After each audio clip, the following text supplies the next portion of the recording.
रांची जिला प्रशासन की पहल अबुआ साथी व्हाट्सएप नंबर आम जनता के लिए एक भरोसेमंद शिकायत निवारण मंच बन गया है। इसके जरिए कई लंबित पेंशन मामलों का समाधान हुआ है। चंद्र प्रकाश चौधरी को 13 लाख रुपए और मालती कुमारी को 3.3 लाख की पेंशन राशि मिली। DN अंबस्तिया की अटकी राशि बैंक को निर्देश देकर दिलाई गई। राजेंद्र महतो को आय प्रमाण पत्र तत्काल जारी हुआ। लाभार्थियों ने समाधान मिलने पर खुशी जाहिर की और थैंक यू अबुआ साथी कहा। झारखंड हाईकोर्ट ने बाल कल्याण विभाग की 421 महिला सुपरवाइजर पदों की नियुक्ति पर फिलहाल रोक लगा दी है। प्रक्रिया में अनियमितता का आरोप लगाते हुए आकांक्षा कुमारी समेत 34 अभ्यर्थियों ने याचिका दाखिल की थी। न्यायमूर्ति आनंद सेन की अदालत ने राज्य सरकार और JSSC से 2 सप्ताह में जवाब मांगा है। याचिकाकर्ता की ओर से वरिष्ठ अधिवक्ता अजीत कुमार ने पक्ष रखा। परीक्षा हो चुकी है और परिणाम भी घोषित किया जा चुका था। झारखंड के मंत्री हफीजुल हसन अंसारी की तबीयत विधानसभा सत्र के दौरान बिगड़ गई, जिसके बाद उन्हें रांची के पारस अस्पताल में भर्ती कराया गया। स्वास्थ्य मंत्री डॉक्टर इरफान अंसारी ने बताया कि जांच रिपोर्ट सामान्य है, लेकिन फेफड़ों में हल्का संक्रमण है। इलाज के बाद तबीयत में सुधार है। मुख्यमंत्री ने दिल्ली रेफर करने की तैयारी रखने के निर्देश दिए हैं। अगले 24 घंटे डॉक्टरों की टीम निगरानी में रहेगी। झारखंड विधानसभा के मानसून सत्र के अंतिम दिन स्पीकर रविंद्रनाथ महतो ने सदन में जनप्रतिनिधियों से दलगत राजनीति से ऊपर उठने की अपील की।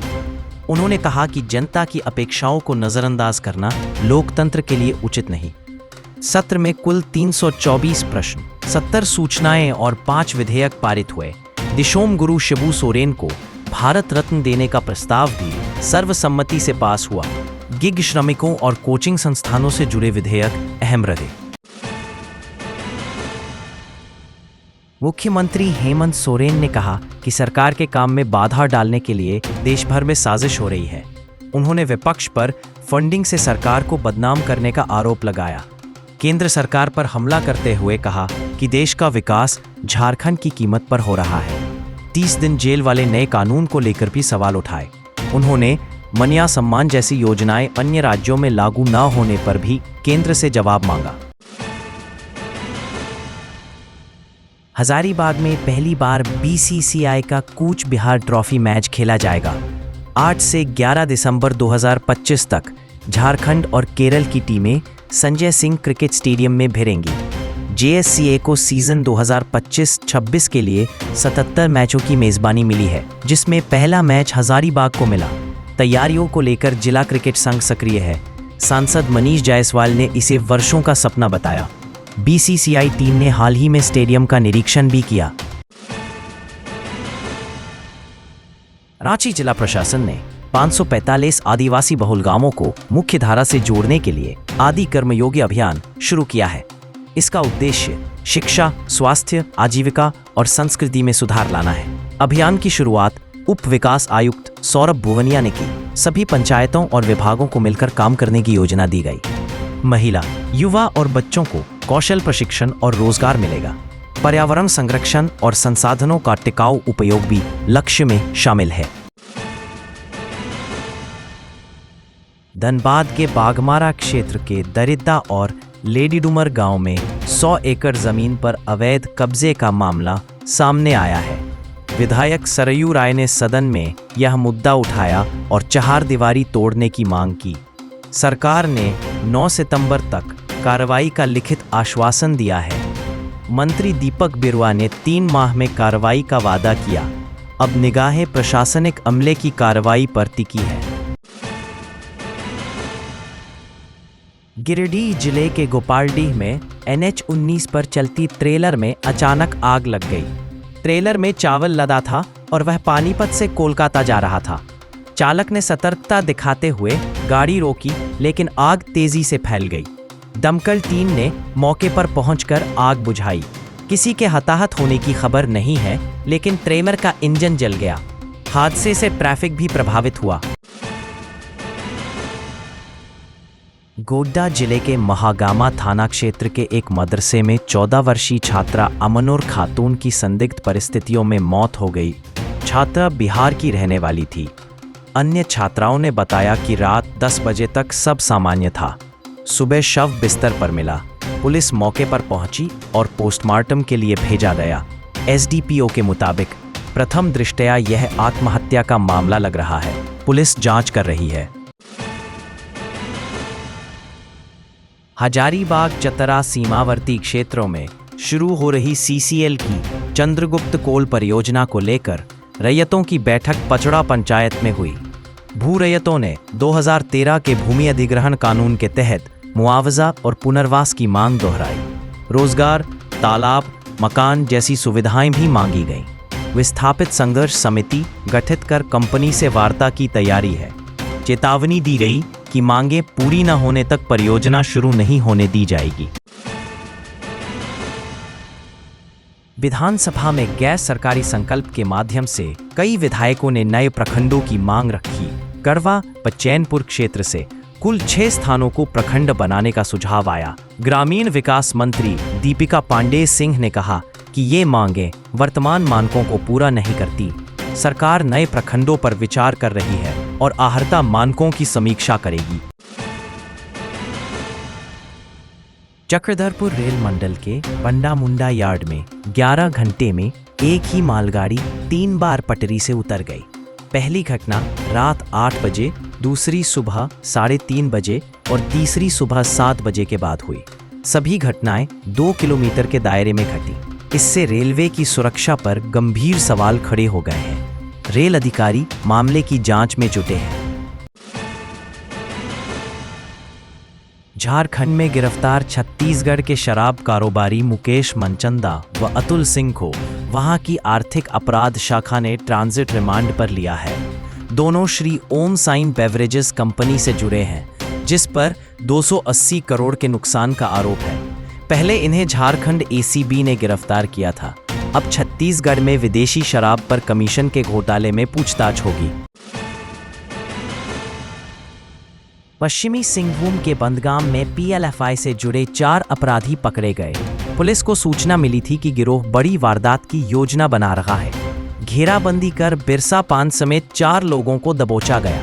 इनके पास से देसी हथियार, गोलियां और पीएलएफआई पर्चे मिले। सभी पर पहले भी वसूली और मारपीट के केस हैं। रांची हाईकोर्ट में एचआईवी संक्रमित खून चढ़ाने से बच्चे के संक्रमित होने के मामले में सुनवाई हुई। कोर्ट ने सरकार से पूछा कि पेशेवर रक्तदाताओं की जांच कैसे होती है और चूक कैसे हुई। सिविल सर्जन ने चूक की बात मानी, लेकिन कोर्ट के कई सवालों का जवाब नहीं दे पाए। अब सरकार को शपथ पत्र में जवाब देने का निर्देश मिला है। झरिया के पूर्व विधायक संजीव सिंह के आवेदन पर कोर्ट ने केस के अनुसंधानकर्ता और लोक अभियोजक को नोटिस जारी किया है। संजीव सिंह ने आरोप लगाया कि उन्हें फंसाने के लिए फर्जी सबूत गढ़े गए। कोर्ट ने मामले की अगली सुनवाई 8 सितंबर को तय की है। संजीव सिंह हाल ही में इस हत्या केस से बरी हुए हैं।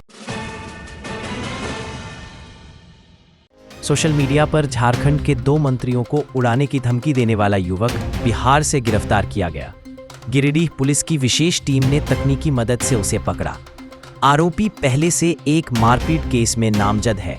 पुलिस का कहना है कि उसका किसी बड़े गैंग से संबंध नहीं है। जांच जारी है। धनबाद के झनिया क्षेत्र में दामोदर नदी में स्नान करने गईं 5 बच्चियां तेज बहाव में बह गईं। स्थानीय मछुआरों ने 3 को बचा लिया, लेकिन एक की मौत हो गई और एक अभी लापता है। मृत बच्ची की पहचान रुक्मणी कुमारी के रूप में हुई है। गोताखोर लापता संध्या कुमारी की तलाश कर रहे हैं। इलाके में शोक का माहौल है। विधानसभा के मानसून सत्र के अंतिम दिन शिबू सोरेन को भारत रत्न देने का प्रस्ताव सर्वसम्मति से पारित किया गया। प्रस्ताव समाज कल्याण मंत्री दीपक बिरुआ ने रखा। नेता प्रतिपक्ष व अन्य विधायकों ने भी समर्थन किया। सुझाव दिया गया कि आदिवासी नेताओं को अब तक भारत रत्न न मिलने का मुद्दा भी शामिल हो। शिबू सोरेन का निधन 4 अगस्त को हुआ था। पूर्व विधायक संजीव सिंह समेत 11 आरोपी नीरज सिंह और अन्य 3 लोगों की हत्या के केस में कोर्ट से बरी हो गए। मृतक अशोक यादव के बेटे शुभम ने फैसले पर निराशा जताते हुए पूछा कि अगर सब निर्दोष हैं तो हत्या किसने की। वहीं मृतक चालक चंद्र प्रकाश महतो की पत्नी मीना देवी ने कहा कि उन्हें कोर्ट से न्याय नहीं मिला। परिजनों ने पुनर्विचार की मांग की है। बेंगाबाद प्रखंड के पतरोड़ी गांव में मनरेगा से बने डोभा में 2 मासूम भाई बहन 6 और 4 वर्ष की डूबने से मौत हो गई। पिता दिनेश दास सूरत से बीमार पिता से मिलने गांव आए थे। बच्चों की तलाश के दौरान शव डोभा में मिले। इस हृदय विदारक घटना से पूरे गांव में शोक और मातम का माहौल है। बारवाड़िया ग्राउंड गिरिडीह में ड्राइविंग लाइसेंस के लिए आए अभ्यर्थियों का टेस्ट लिया गया। इस दौरान हिट एंड रन और गुड समैरिटन योजना की जानकारी दी गई। प्रतिभागियों को रोड सेफ्टी हैंडबुक व पंपलेट बांटे गए। अधिकारियों ने ट्रैफिक नियमों के पालन को हादसों से बचने का सबसे जरूरी उपाय बताया। झारखंड विधानसभा में कांग्रेस विधायक प्रदीप यादव और मंत्री सुदिव्य कुमार सोनू के बीच कॉलेज शिक्षकों के नियमितीकरण को लेकर बहस हुई।